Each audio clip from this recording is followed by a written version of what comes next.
Good afternoon, everyone. My name is Pat Paluzzi, and I am really very thrilled to welcome you to the first in a four-part webinar series on strategies for opening channels of communication across the aisle, so to speak. Today's session is going to focus on knowing your audience. This work, by the way, I am the President and CEO of Healthy Teen Network. There I am. Healthy Teen Network is a national nonprofit membership organization. Our mission is to promote better outcomes for adolescents and young adults by advancing social change, cultivating innovation, and strengthening youth-supporting professionals and organizations. We've been in existence since 1979, and if you're interested in becoming a member, there are significant discounts. You get our weekly egram. There are all kinds of discounts for training and technical support, networking opportunities, discounts to come to our annual conference, and for example, this four-part webinar series is free to members. So if you're not a member, we hope that you will join. So about today's discussion, here's how you can submit your questions. Is if you go to the webinar, log in to webinar. If you're on the phone, questions can be submitted via the question panel to be answered at the end of the webinar. If your audio isn't working well, you may have better luck calling in with a phone rather than using your VoIP option or your voice over IP option. So you'll see this question box to the right when you sign in, and you'll be able to type questions in there. And we will, as I said, monitor questions and answers at the end of this session. So I want to talk a little bit about this project and then introduce our speakers and turn it over to them for the next hour. This project was made possible in part by an independent grant from Merck. It came into play because about a year ago we were at our conference. Actually, I guess a year ago we were at our conference, and we heard from our members that they were very concerned about their ability to have messages that work with both conservative and more liberal-leaning audiences. So when they're doing advocacy for messages around supporting teens and young adults, they wanted to try and figure out were there certain messages that would resonate better, and if so, what might they be? And we spoke with our program officer at Merck about this work. He was very excited. They were very enthusiastic to support it, and obviously it couldn't have come at a better time now that we must work with our more conservative allies in this work in order to be able to kind of keep any sort of focus on young people and achieve any kind of, continue to any of the work that we want to do. So our goal for this project was to increase our capacity to educate public policymakers on the imperative of sustaining and increasing public investment in positive sexual health education and services for young people.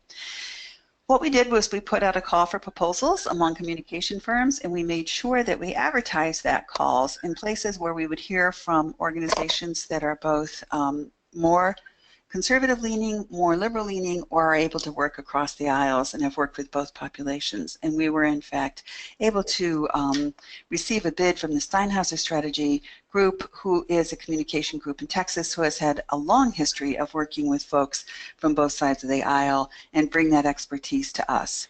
We're very excited to work with them, and today's presenters are on the line waiting to start. Brandon and Brendan Steinhauser, and I'm going to turn it over to them now to introduce themselves and begin our webinar. Brandon and Randon, sorry about that. Welcome, and here we go. Thank you. Well, I hope everyone can hear me okay. If not, definitely type a question and tell me to speak louder. But Brendan and I are very excited to be joining you today. Brendan is going to give you a little bit more information about our background, but we have, over the last few months, worked very closely with the Healthy Teen Network team and interviewing a wide array of different individuals, both with regional diversity, diversity in terms of their political perspectives, a number of different elected officials staff, activists, and wanted to make sure that we had a very broad range of individuals that we've been interviewing for this four-part webinar series. We hope that you get a lot of value out of today as well as the next few weeks, and are really excited to share with you our goals for today as we get into the webinar. But first, I wanted Brendan to provide you all with a little bit of information about our background and some of the work that we've done. Sure. Thank you, Randon. Thank you, Pat, and everyone else who's attending today, and look forward to working with you guys in the next few weeks. Yeah, Steinhauser Strategies, clearly it's a partnership here of a couple of people that have spent a long time working with different national nonprofits, state-based think tanks, elected officials at the local level, the state level, and the national level. Together we've worked in over 40 different states on questions of public policy, on public affairs. So we've really kind of seen this whole process of government in action, again, from City Hall to Washington, D.C. and the White House, the steps of the Capitol. So we've really kind of seen the ins and outs of all these things. And over the years, through those experiences, we've certainly seen differences in the way that people do their jobs and the way that people advocate for things that they care about. But we've also seen a lot of similarities, a lot of patterns that have emerged in how people pursue their public policy goals. So not only looking at the outside and how people are effective in being advocates for the causes that they support, but also having worked for members of Congress and seeing how they respond to advocacy, working with members of state legislatures to see how they respond to folks who are advocates. So, you know, through those years, we've always kind of discussed these things. We've taken a lot of notes over time, and we've been able to advise our clients on things that tend to work, things that tend not to work. And so obviously we want to encourage our clients to do the things that work and have led to success in the past across state lines and even on the international level.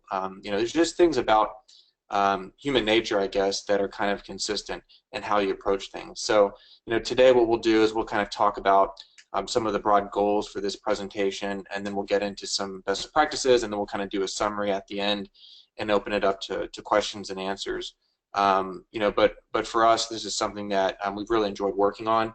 We've interviewed quite a few folks out there specifically for this project, you know, on the right, conservative thinkers, thought leaders, academics, activists, parents, students. So we've really run the gamut of who we've talked to.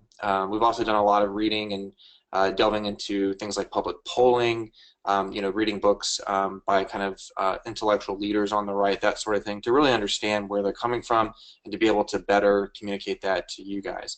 So it's been a pretty interesting process. There may be some things that are somewhat surprising, but I think for the most part, most of this stuff in the way that folks are approaching these issues on the right are things you've probably heard in your meetings with people, probably things you've run into. So yeah, with that, you know, see if. Yeah, I definitely just wanted to add, you know, the perspective that we bring is certainly by doing these interviews, but another one of our clients right now is an elected official in Congress. And so we are able to see from kind of the campaign side what works, what doesn't, how messaging from constituents can be effective, and how it can backfire. And then the other part, too, that I just wanted to mention from a personal perspective is I did work on Capitol Hill for an elected official many years ago and was sort of on the front lines. So I was the first person you saw when you walked into the office. And so a lot of these tips and strategies that we'll be sharing do come from the personal experience of working both inside and outside of government. And hopefully that's helpful to you all. As we talk about knowing your audience today, I do want to make sure that we are appropriately communicating about the types of audiences that you're working with. So if you do have questions or examples that you've run into, please do use that question field so that can give us some context to what may be more helpful to you. We do tend to focus a lot in our presentation today on communicating at the state level because we believe that a lot of you being state partners across the country that may be most helpful. However, if you are doing a lot of communication at the federal level, there's certainly, I know from Healthy Teen Network perspective as a national organization, there's a lot of conversations happening at the national level about federal policy or federal funding. So we certainly can touch on that as well, but we will focus a lot today on communicating with local elected officials and local policymakers. So maybe we can go to the next slide and talk a little bit about our goals for today. So some of the things that we've outlined with the Healthy Teen Network team for our goals in terms of communication and knowing your audience is ways to identify common ground with elected officials. And we'll talk about ways to really do some due diligence and research before any meetings to be prepared.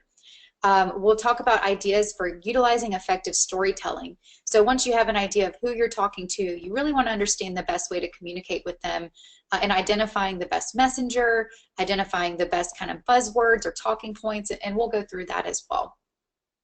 And then we want to make sure that you feel prepared to partake in constructive conversations with policy leaders who you may walk into the meeting and understand that you're not necessarily going to come to an agreement, but you may be able to build a relationship there that is based on mutual respect and trust that may down the road allow them to look towards your organization as a trusted source of information. So we want to just encourage you as we discuss that as well today. And then certainly we will always want to talk about follow-up. So you may have a really successful or maybe an unsuccessful meeting, but follow-up is really important. So we're going to talk about some ideas for effective follow-up after meetings with policymakers and elected officials. And just kind of one note on that, I think one overarching theme that you'll hear from us today is about building relationships and just providing information to folks. I think, you know, in our experience, both having done the advocacy side and having worked for members of Congress or state lawmakers, you know, there are certain people who come in who are friendly, who build the relationship, who remember the names of the children of the legislature or perhaps the folks in the office, but have that personal relationship. And people in the office know, okay, you know, Brendan called today about the topic that he likes to talk about and comes often to meet with us about. So they know that person's name, they know that they're friendly, they know that they often drop off information. And I've just seen that that goes a long way, especially because so many lawmakers get people who come in who are very upset, or you know, they don't really communicate effectively. They don't respect the time of the elected official or their staff. So one of the things that I like to focus on with this presentation really is building good relationships, earning some trust over time, and keeping the conversation going. It's not just, you know, one meeting with one elected official and or their staff. It's a series of conversations through email, phone, and in person over time to build a relationship, to provide information, and then when you really need them to do something, to either sign on to a bill or vote on a bill, this isn't the first time that they've heard from you. I think that's a really important factor in all of this. So we'll kind of talk about that, and of course we'll talk now specifically about understanding your audience, understanding the lawmaker in particular, and some tactics and tools that we use to be able to do that. Great. So we'll go ahead and move into the next slide, and we're going to talk a little bit about ways to understand your elected official. And before we started this webinar, Brendan and I were kind of chatting about another client we have who is exactly the type of person you want to be when you're advocating for a cause. She is always at the state capitol, and one of the issue that she works on is an education-related issue. So it's similar to kind of some of the topics that you all be talking about if you're going into your state capitol to meet with elected officials. But you know, she often jokes, if the legislators are here, so am I.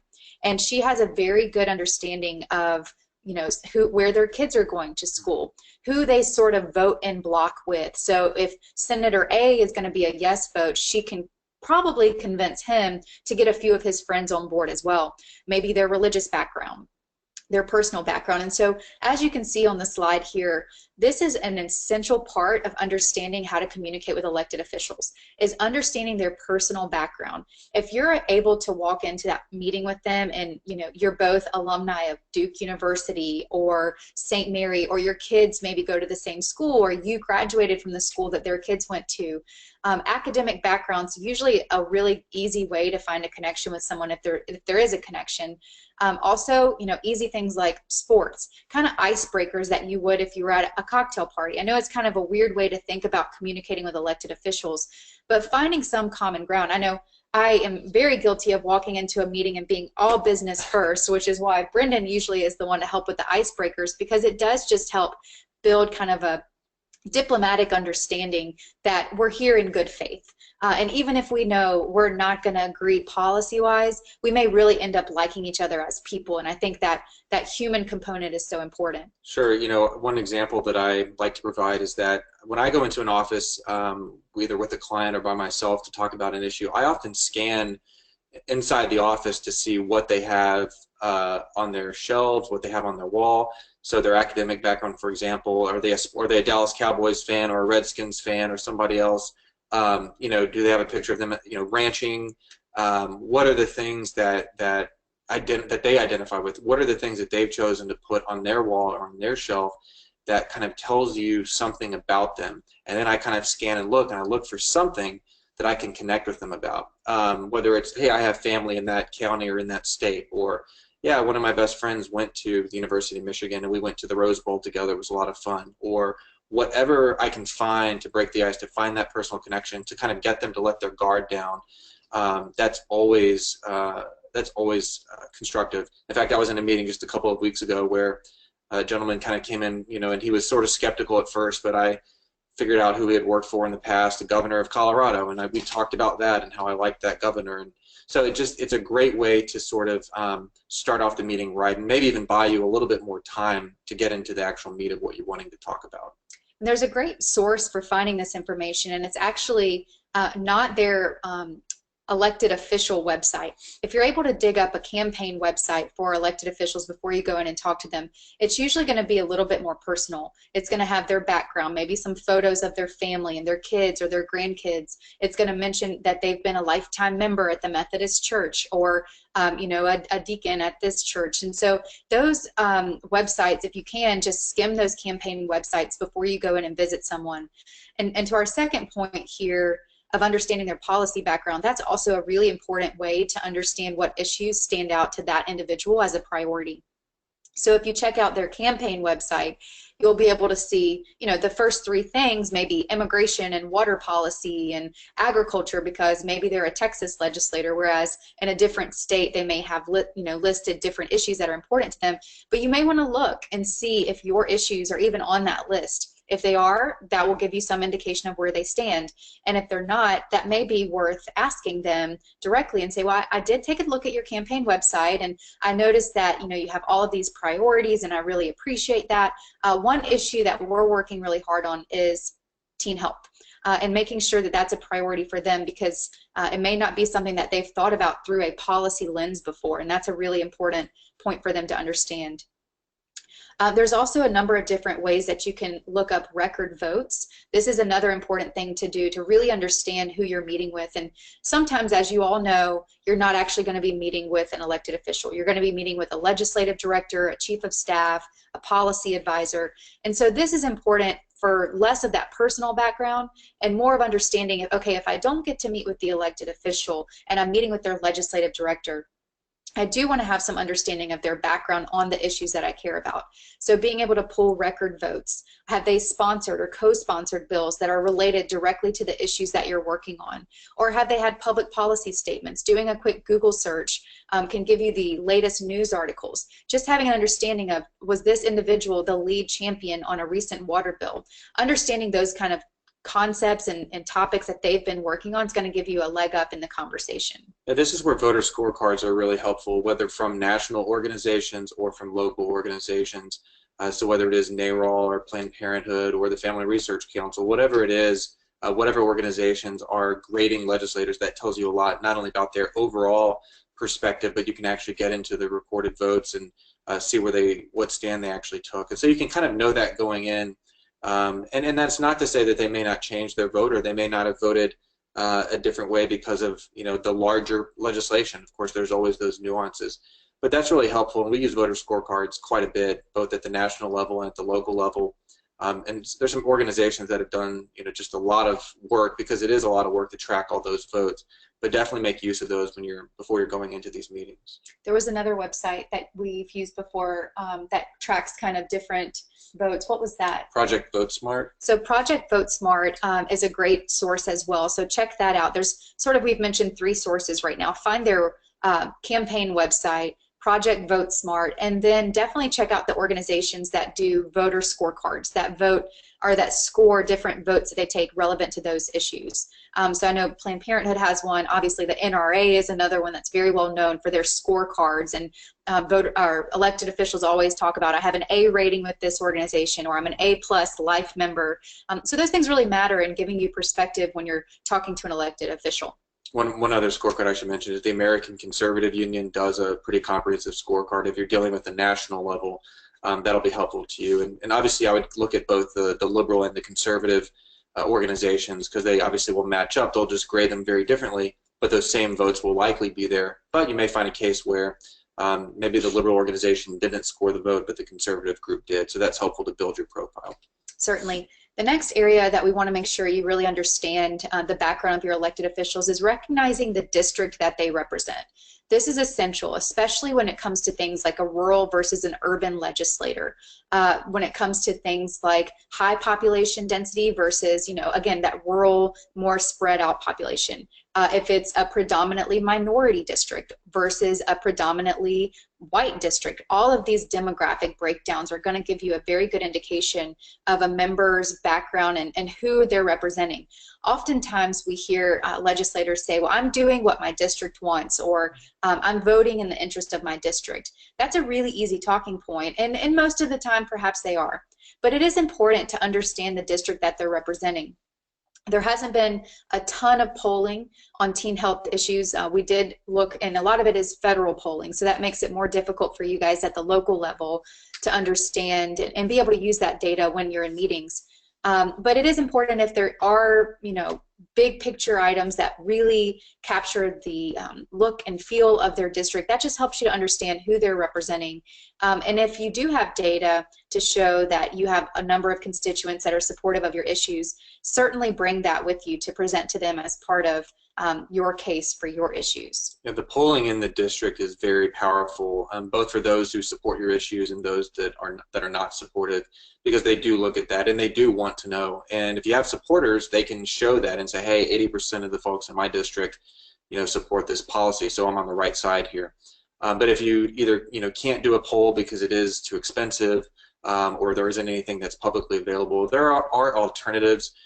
Surveys and things like that may not be as scientific, but you can do some things that at least give you some indication of that. Also, you can do inside the district petitions, whether online, offline, or both, where you can say, hey, we have 8,942 people who've signed a petition saying they support HB 12, our legislation, and that's in your district, and these are all voters. We've already matched that to the voter file. We know these people vote, and so that's a very powerful tool and a way to really show them what is happening inside their district. Yeah, and I should do a pitch for a future webinar where we'll talk about mobilizing the grassroots to use some of the tools that we're talking about to really do things like mobilizing folks to sign a petition or call their legislator. So we'll get into that in future weeks, and hopefully that's something you all can tune in for.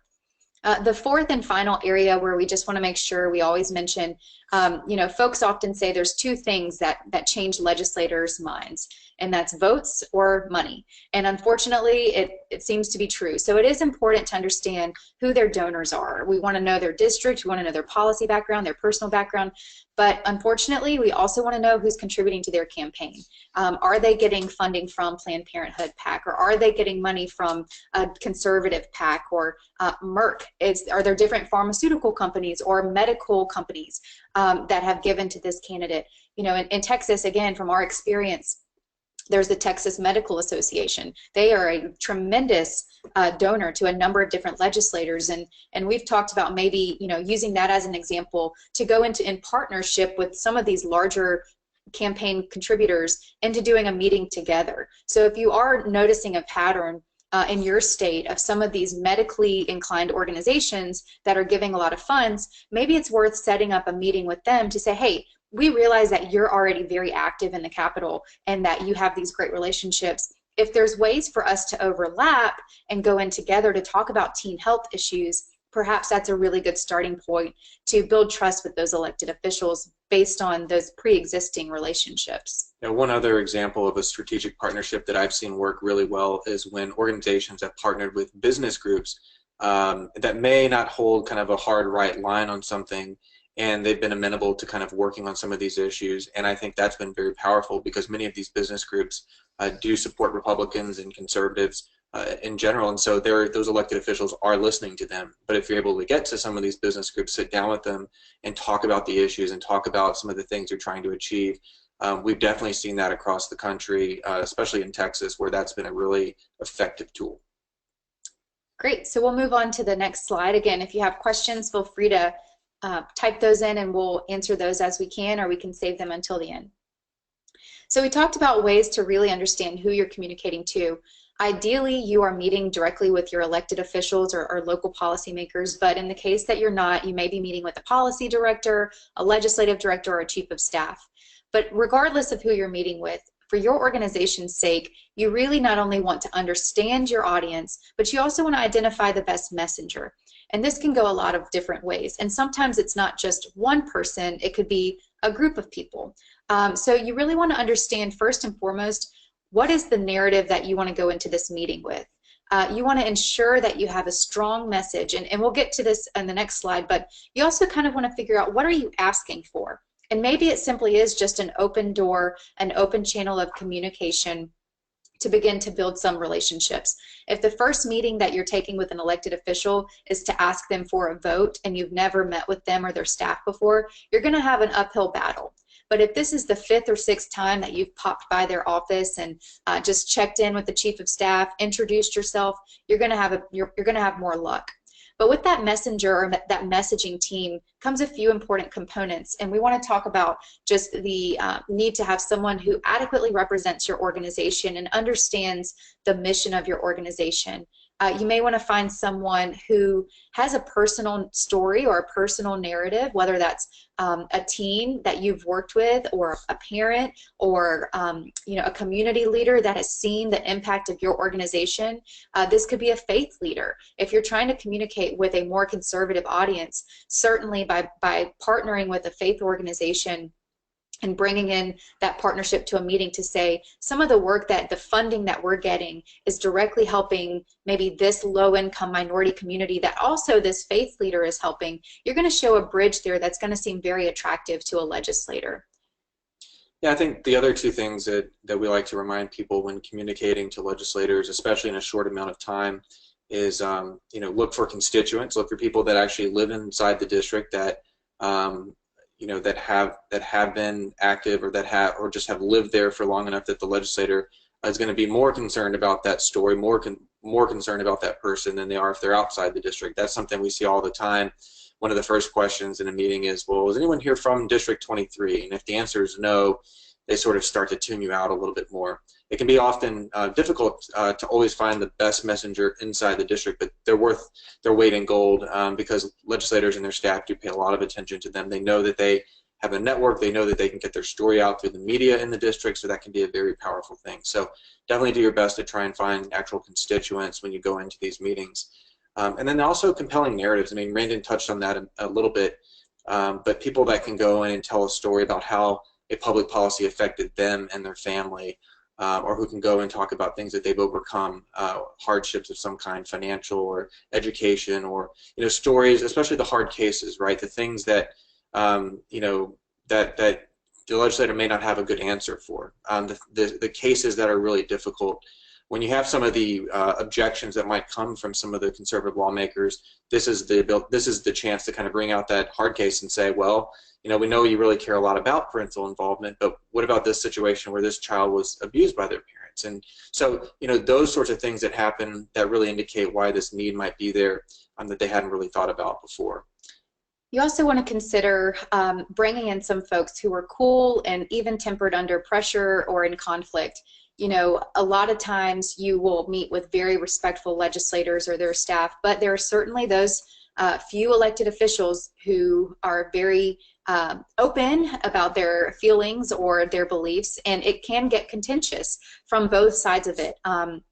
I'll tell you again an example from working sort of, I joke about on the front lines, but we had a group of individuals who came into the legislator's office. This was a United States senator, and from the moment they walked in that front door, they were yelling, they were demanding a meeting with the legislator. And I'm at that point I was 22 years old, and my job was to make sure that they did not get beyond my desk, because it was so hostile already that our team or the congressman or the senator felt maybe perhaps threatened by that level of hostility.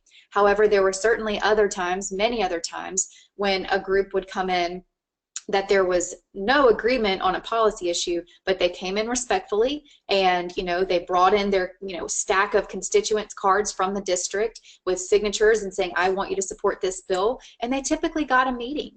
And that big difference was just showing up with respect, and having someone who, again, is cool and even-tempered, because the work that you're doing is so important, and your constituents, the families and the teens that you represent, they deserve for you to be able to have that meeting. And so any tactic or strategy that you can take to ensure that you're going to get that meeting, to have their voices heard, is so important. And I think that's one of the big things we wanted to share with you. And Certainly something we heard across the board, especially as we talked to elected officials and their staff, was just, coming in with that mutual understanding that we don't have to agree on the policy, or we may find some areas of agreement, but if we can start from a level of mutual respect, we're going to get a lot farther in the conversation. And I will say too, speaking specifically about Republican lawmakers in Congress, in the conversations that we've had, they are concerned about the political wind shifting. I mean, Pat kind of in the intro talked about kind of this new environment with Republicans in control of Congress and the White House. But I can tell you that members of Congress who are Republicans, especially in districts that are a little more competitive, are paying attention to everybody. They're not just paying attention to their conservative base. I mean, it may not feel like that or seem like that always, but I can tell you they are noticing, they are paying attention, they are concerned that if the needs and the demands of their constituents who are left of center are not being heard and not being met, if doors are being shut in their face, that might come back to haunt them in the elections. And so, frankly, you should use that to your advantage to to do what Brandon said, to go in calmly, coolly, collected, have your data, have your talking points, and deliver them and build those relationships. Because they are paying attention. And it may not feel like that always, because they're not going to show that to you. They're going to put on a face and a front that's going to look very, stoic and kind of and tough. But yeah, behind the scenes, they're absolutely having conversations about who's being loud in the district, who's actually organizing in the district, who's delivering high quality legislative contacts via phone calls, via email, Twitter and Facebook now. I mean, just using technology like that to comment publicly about your elected officials and asking them to take a stand on an issue. Believe it or not, with enough volume, that does get to the legislators and their staff, and they do feel compelled, for the most part, to make a response and to be concerned about it. Yeah, I think that's a really important point too. We've talked a lot about in-person meetings, and again, this will focus more on sort of tactics and strategies for engaging at the grassroots level. But don't forget about the power of social media. The squeaky wheel often is very much noticed by elected officials. If you're constantly tweeting at them, Representative so-and-so, what is your position on House Bill 1? Representative so-and-so, did you know statistically in your district X% of teenagers are, not getting the medical or health care that they need? So having that data and tweeting it or using Facebook Live is another really powerful tool to be able to communicate directly, and doing a Facebook Live video on behalf of your organization and tagging different members from your state so that their pages have to get that notification. Their communications director is going to see that you're tagging them or you're tweeting at them, and they will definitely take notice. The other thing I want to mention is that your elected officials typically have one, if not two, offices. They have an office inside the state capitol, which they typically are in a lot during the legislative session, but they also have district offices. And if not just one district office, if it's a very large district, they may even have two. So it is important for you to have those messengers who maybe they can't come to the Capitol, but in those rural areas, if you have families or teams that you work with, maybe going directly to that regional office is going to be more impactful, because that family can get right there, and that regional staffer very rarely is going to see folks that come directly to their office. Most folks think we have to go march on the Capitol and have our voices heard. There's certainly power in that, and we're not taking away from that. But if that's not possible for someone that you work with that is just a great messenger, we certainly encourage you to think about regional office visits and using social media as well. So the last bullet point on this one is going to transition us into our next slide, ensuring that your messenger knows the message. And so if we could go to our next slide. This is about choosing your narrative wisely. So we talked about having messengers that are cool and collected under pressure, but you also want to have a messenger that's really qualified and able to stay on message. This is so important when you are talking about issues that are contentious. If you know that a legislator or an elected official is most likely not going to be agreeing with you, or you're going to have to build some relationship and some trust, it's definitely wise to just stay on that topic. Don't talk about immigration. Don't talk about other things that are happening in the news. Don't ask them their opinion of the president. Just stick to the script and focus on, the issues of teen health or reproductive health, or what it is that you came directly to ask from them. Staying on message and having a messenger that is, again, prepared, that they have their talking points, you know, having the ability to cite back statistics to members or their staff when they say, well, I don't think that adequately represents my district, or I haven't heard that before. Being able to coolly and calmly say, well, sir or ma'am, let me just share with you this really interesting piece of information that we have, that X% of teens are not receiving the health care that they need in order to make healthy life decisions, and we just want to talk to you about that. Again, bringing it back to the facts, not making an emotional pull, unless that person that is your messenger is there to specifically pull on the heartstrings and tell their personal narrative in an emotional way. So sometimes it does help to have 2 or 3 people in that meeting, maybe an official representative of your organization, and again, someone that has that personal narrative to share to kind of counter kind of the hard statistics and facts with a more emotional storytelling component. Yeah, when I was thinking too, when you go in these offices, some of the things that I've seen that have been really helpful and done well, you know, people will go in, and of course, keep in mind, legislative staff may have, you know, 10 meetings a day or more, just one after the other, so it's easy to kind of be forgotten in the mix. So making sure that you have something to leave behind with them, whether it's your, you know, some version of your talking points, or it's a leave behind with the bills, explaining what the bills are that you're supporting, and kind of asking for them to either co-sponsor the bills or to vote on the bills when they come up for a committee vote or on the House floor or the Senate floor. You know, those specific things that really tell them what you're asking for. And make it very simple, no more than 1 page or 2 at most, with something about your organization, you know, the legislation that you're asking them to support or oppose, and then contact information for yourself and for anyone else that was there. And the other thing I would encourage you to do is when you leave, to grab business cards for all the different staff, the chief of staff, the legislative director, the legislative aide, the communications director, and the scheduler, in case you ever want to schedule them to show up at an event, or you want to have a, you know, set up a meeting with the legislator. So get those business cards on your way out or on your way in, so that you can follow up directly with the staff. We've all been interns, you know, we've all been at the front desk at some point in our careers, but oftentimes those are kind of the gatekeepers to the other staff and to the legislators. And so making sure that you have a direct line to staff, I think, is really important. And you can kind of figure out who is best able to kind of help you in each office or in each situation.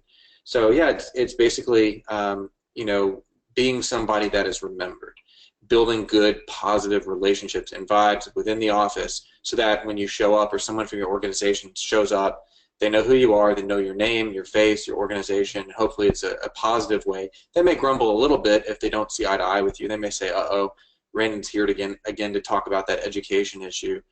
But that's okay, as long as it's generally positive and you can get that meeting with the key staffer or the legislator.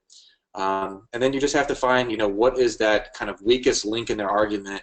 What is that point at which, you know, something that they've said to you that you can kind of use back with them to really make your point and make your case, whether it's an argument about compassion or an argument about the right thing to do, or it's an argument about the costs of something, you know, or the role of government, whatever they've, we'll get into this, of course, more and more throughout these seminars, but find the thing that they focused on, you know, really pay attention to what they're saying. Don't just come in and talk, but really listen to what they're saying back to you, so you can take good notes of that. And then the next time you go in, or when you have your people call and communicate with them, you can kind of hone in on that particular item. Yeah, Brendan mentioned a really good point about picking up business cards, and I don't want you to just keep those business cards for the future. I want you to add them to your email list, because we want them to start hearing from you every time they turn around. We want them to know your organization's name, to see the work that you're doing, get your emails. If you have a publication or a new study coming out, make sure that your local elected officials and even the folks that represent you in DC are getting copies of this. We want them to regularly hear from you.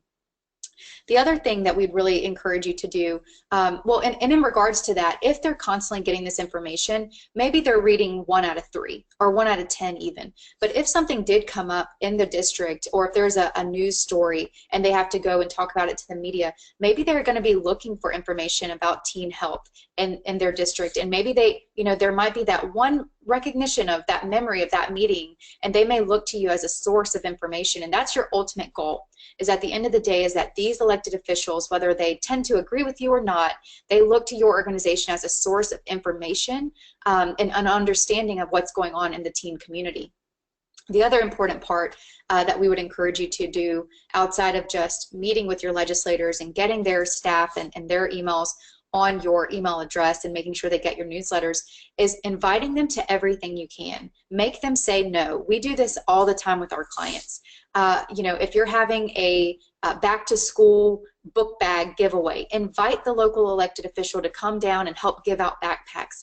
Any opportunity you can give to these elected officials, whether, again, it may even be a mayor or a city council member or a state representative, but plugging them into your network so that you have advocates at every level of government, inviting them to see firsthand the work that you're doing. You're going to build those stronger relationships to show them, hey, when that vote comes up, could you maybe, Mayor X, could you maybe make a phone call on our behalf to just share your opinion, because you've seen the work that we're doing, and this funding or this support that we're getting is critical to the work that we're doing. So that's a really important way to think not only about your state representatives or your state senators, but also even those lower tier local elected officials can really make a big impact. Yeah, I want to kind of emphasize that, two things that came to mind. One, legislators do pay attention to and listen to local elected officials, so mayors, city council members, county commissioners of both parties. I mean, I know this for a fact, dealing with members of Congress, dealing with members of the legislature. They do care what their school boards say. They care what their superintendents and their principals say. So they're going to listen to them. If you can get the principals and the superintendents and school board members to kind of listen to you, maybe even agree with you on some things, and then get them to act, that has a lot of power. And then the other thing is, a lot of the business of legislating does sort of get done in the back rooms or in the cocktail parties or in the events, and so that's kind of difficult sometimes. Democracy can often be kind of messy, but it is kind of how the system works in a lot of ways. So you may do a lot of meetings inside the Capitol from 9 to 5, but you may have to go find wherever the happy hour is that they're going to and crash the party and talk to them there. And we've had a lot of success doing that ourselves and with clients. Going to the events that the legislators are going to be at and just sort of building the relationship there, continuing the conversation or starting the conversation, and just, again, it's all about them knowing who you are, knowing your organization, knowing something about what it supports, what it opposes, and giving the information. Those are sort of the first part of what you're trying to accomplish, and then the second part really is, at the end of the day, are you going to vote for the bill, vote against the bill? But sometimes it's even just, Senator, I know you're not with us on this. I know that this is something you feel pretty strongly about, but it may just be trying to convince them not to filibuster your bill. Just let it come to the floor for a Senate vote. I mean, I've seen that happen time and time again as well. And a lot of that will be based on personal relationships. Yeah, and you may be wondering, well, how do I know where my senator is going to be having happy hour? Again, go back to that campaign website and sign up for their campaign emails. It may annoy you that you're getting fundraising requests, but every now and then you're going to get a request to join us at the Sunset Bar and Grill for a meet and greet with Representative so-and-so. And a personal kind of funny story, we were new into our district. We had just moved in, and obviously we're very politically active and want to be involved locally in our community. So we started going to, we went to the local chamber event where our state representative was going to speak. We went to an event at the library. We went to an event at the local car dealership where he was just coming by to meet and greet. And we ended up going to a fundraiser for him. It got to the point where after 3 or 4 times he asked Brendan, "Are you planning to run against me? Because I'm seeing you guys everywhere." And it really, we stood out because we showed up. We were always there. We were friendly, but we were definitely learning more about his positions. And so I do think that that's really important, to show up and be seen by these members. And on the flip side of that, we were able to build a very good relationship with this elected official, to the point where I was, this last legislative session, lobbying on a specific education-related bill. And when the bill came up for discussion at a different cocktail party, he had said something along the lines of, "I'm not sure I'm going to vote for that bill," or something along the lines of that. And the person said, "Oh, well, Randon Steinhauser is really working." "Oh, that's Randon's bill. Oh, yeah, I'm for that." It's just kind of a case in point that the relationships do matter. Very rarely had I actually been talking to that member about that specific bill, but he knew me and trusted the work that we were doing after many, many months of, again, meeting and showing up and building that relationship of trust. So I do think that's just kind of a personal example of building the relationship, showing up, and being a good messenger, because when it did come time for his chief of staff to make a decision for that bill, I did get a phone call, and I was able to walk his chief of staff directly through the bill and answer any questions they had, and because that trust was there, I was looked to as a source of information. And I would love for that to be one of our key points for you all today is with relationships and trust comes access, and it comes, they're looking to you all as sources of information. So from there, I think we'll go to our last slide before questions. And this is really just kind of a recap. You know, we talked about the follow-up, so making sure that you get on their email address, that they're on your email addresses, or their email addresses are added to your newsletter, that you're, you know, leaving behind important information, that you're following up by sending information. If in that meeting you give them a statistic or something that they're interested in and they say, oh, that's interesting, I'd love to hear more about that, make sure you do follow up, because that's going to show them that you're serious about building that relationship. So follow up with their legislative aide and say, Senator or Representative or Council Member so-and-so asked for this information. Attached is the document. Here's a link to our website. You know, anything else you need, just count on us as your trusted source of teen health information. That's going to be really, really important. So again, for the big points today, we really want to make sure that you understand your audience, know their background, their religious affiliation. Do they have kids? Were they an alumni of the same school of you? Are you from the same area of the state? Any connection you can make as that kind of icebreaker for that first meeting is going to be so important. Obviously, we also talked about choosing the right messenger. This is just as important as understanding your audience, is making sure that your messenger stays on message, that you have a cohesive ask of the individual. Again, it could simply be just, we wanted to come introduce ourselves and let you know about the work that we're doing, and we're not asking anything of you. Or it could be very specific about a bill or support at the local level that your organization needs. So understanding that, staying on message, and not meandering, which is very easy to do, into other topics or other issues. Sticking to your talking points, and certainly, as we've emphasized time and again with this webinar, is just staying respectful and understanding that even if you can't find common ground on a policy issue, there's certainly some area for you all to find common ground with Republicans or conservatives, or especially their staff as well. So we really hope that was communicated, and then making sure that you have that appropriate follow-up is a step in the right direction of staying on the radar of these elected officials. Yeah, you know, we do public relations campaigns for a living, and one of the things that we think about is just kind of the idea of multi-level communication or multi-level marketing. So you want to communicate privately and publicly in every way that you can, with paper, face-to-face, on the phone, Twitter, Facebook, Instagram, wherever you can. You want to be communicating, you want to be listening and taking notes and learning about them, and you want to be communicating effective messengers or effective messages with the right messenger.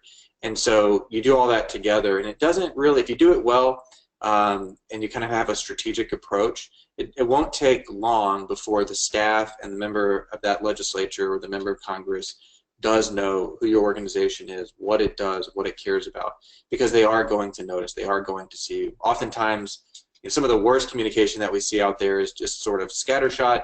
It's not coordinated, it's angry or spiteful, it's super partisan, whatever it is, you know, so it doesn't really achieve the goal that it's meant to achieve. But some of the more effective communication is done in a way that Raina just outlined, and it's done on Facebook, it's done on Twitter, it's done through text message, phone, through the old-fashioned mail. And so just showing up everywhere where they see your logo, they see your letterhead, they see your basic message.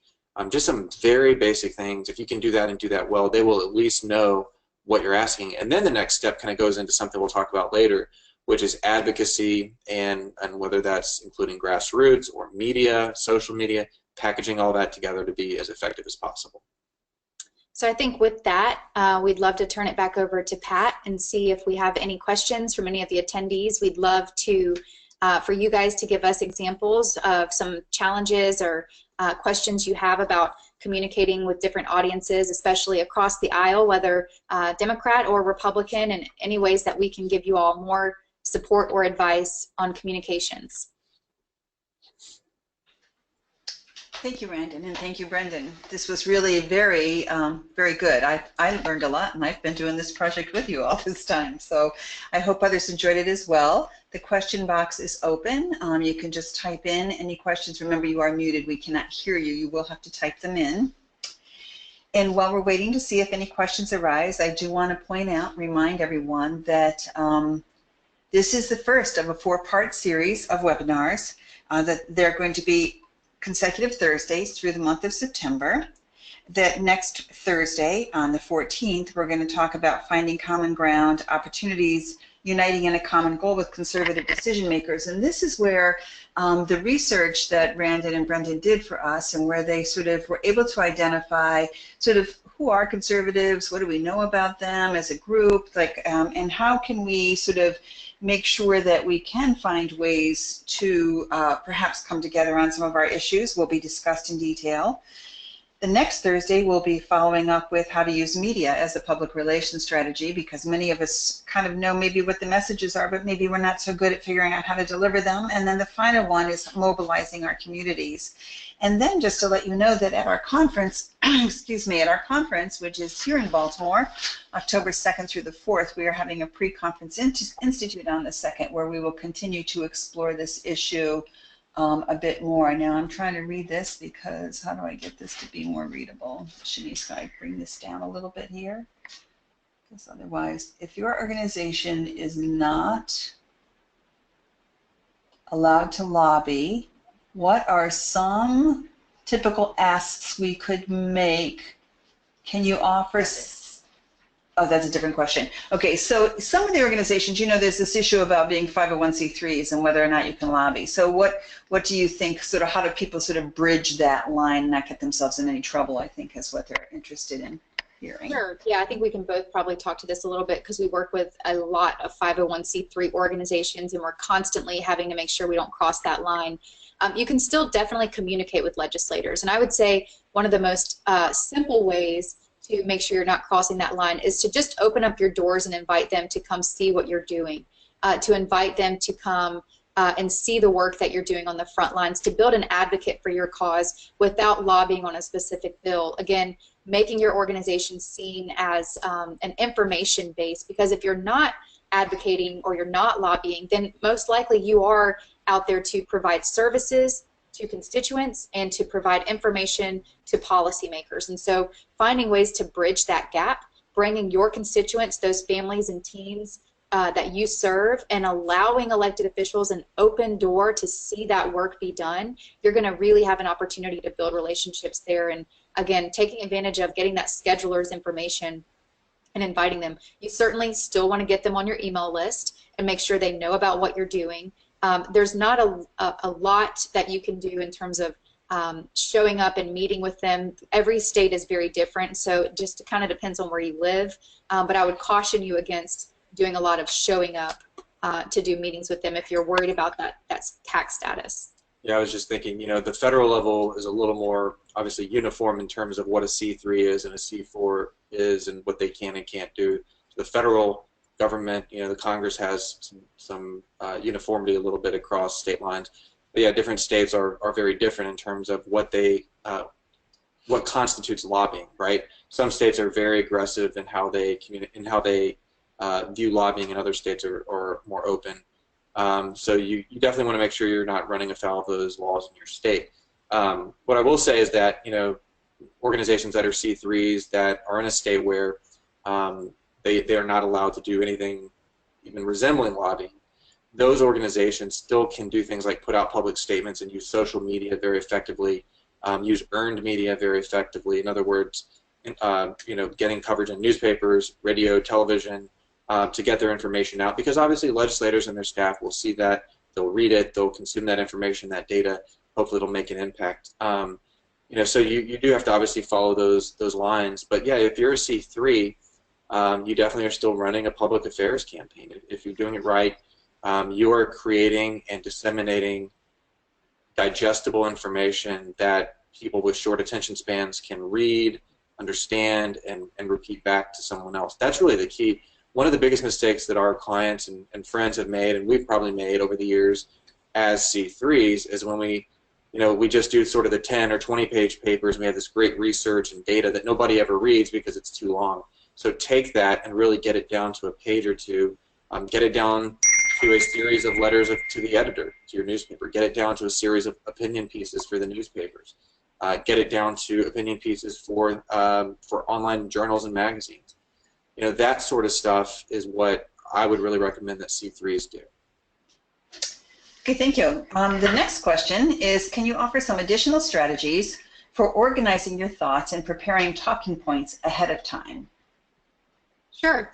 I think, again, start with understanding who you're meeting with. So make your bullet points of understanding, okay, this is clearly an evangelical Christian, or this person is very open about their Catholic faith, or they have 5 children, or they're very open about the fact that they've adopted all 5 of their children. So start by getting 2 or 3 bullet points that remind you when you're in that meeting of who you're talking to, because you may forget to emphasize a certain point. So start with a couple of bullets on who your audience is in terms of that member or that person you're meeting with. And then really, maybe writing down your organization's mission statement. How many teens or how many families do you serve? Identifying those really important statistics from your organization or from your local community that resonate. No matter who you're talking to, they resonate because they are impactful and they are powerful, and they may not be known, and it's your job to get that information out there. I think also providing anecdotes about how you'd like to see your organization be able to serve more folks or more teens. Again, what are you asking for? If it's just a simple meet and greet, introductory meeting that may not require as many talking points, maybe just kind of an outline of your organization, how long you've been in existence, some of the work that you do. Your budget, I think, is also an important thing to share with these members, because if you're serving 700 families a year on a $250,000 annual budget, that's pretty impressive. And being able to say, we have 10% overhead cost, and everything else we do goes to programs and development, that's, again, going to really stand out to those fiscal conservatives, which we'll talk about next week, is some of those messaging points really depend on the type of policymaker or their background, and identifying some of those points ahead of time, I think, would be really helpful. Yeah, I would only add that I would provide talking points to your audience, to the elected official and the staff, that you think has the best chance of persuading them. And that will probably be based on the notes that you took from the previous meetings. You might go in with a certain set of talking points. You may see their eyes glaze over on a couple of things, but they really hone in on the costs, or they hone in on this one statistic. So use that, make notes, highlight things that have generated conversation that they've asked about in other offices, and then hone your talking points. I think that's a really good point, and not something that we focused a lot on in this webinar, but as you have several meetings with these elected officials or policymakers, it is important to take those notes from the meeting and really figure out, okay, where do we go from here? If their eyes glaze over when you were talking about the monetary side of things, but when you talked about being able to serve foster children, they lit up, because that's a service that they do with their family or through their church or with the local community. Maybe they've been a foster parent, or that's just an example, but if you see that there's a connection there, focus on that. In the next meeting, say, I just wanted to come back and tell you a little bit about the foster families that we've been serving. I've actually brought with me a teen that has been served by our organization that was in the foster community, but has since been able to flourish. Again, that's just a simple example, but taking those notes with you to use in the subsequent meetings is very important. Okay, we have 2 minutes left, and you have 2 questions left. So they're both. So you're going to have to be brief here with us. One person is saying that they have they're a very small nonprofit with limited capacity for legislative outreach. What do you think is where should they concentrate their efforts? In-person meetings or social media? The second question relates to social media and messaging, and so I'm going to give you both questions. The second one is, what's a good way to determine your word choice if you're in disagreement in social media messaging in a way that is strong for what your organization stands for, yet respectful and able to capture attention from the opposition. Sure. Yeah, both of us? Yeah. I'm going to start with the second one first, and I would say that if you're looking to communicate with an elected official that you do not agree with, it's probably best not to do it initially on social media, because again, you want to build that relationship, and even if you don't agree with them, taking it in person at least first, and if that meeting doesn't go well, by all means, but there is an opportunity to build that relationship in person, so start there. And certainly if you want to let it be known that your organization is supportive of HB 1 and they're voting against it, you can say, disappointed in your vote, voters were counting on you, we're paying attention. Take it back to the fact, again, you're not going to be able to control their donors, but maybe you can affect their psychology by saying that you're representing their voters, and in some ways you are.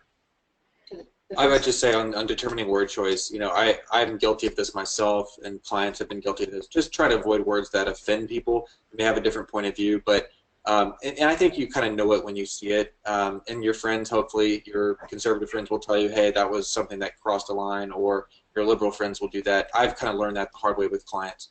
Just look for things that, sure, this is my position, but it's not a personal attack. It's not attacking the other side. It's really just saying, I think statistics and numbers and data are like the best thing you can put out there that people on both sides will read and say, that's interesting. And then to the first question, very, very quickly, if you have a limited budget and you're trying to communicate with elected officials, I would say nothing beats an in-person meeting, and that's a relatively low cost, whether it's at a regional office or in the Capitol, but certainly social media is free. So if you're trying to communicate with them and you have a small budget, it may be worth doing a $50 ad buy in their district on Facebook to their constituents saying, Representative Smith, support your teens, and then click the image and it goes to your organization's website.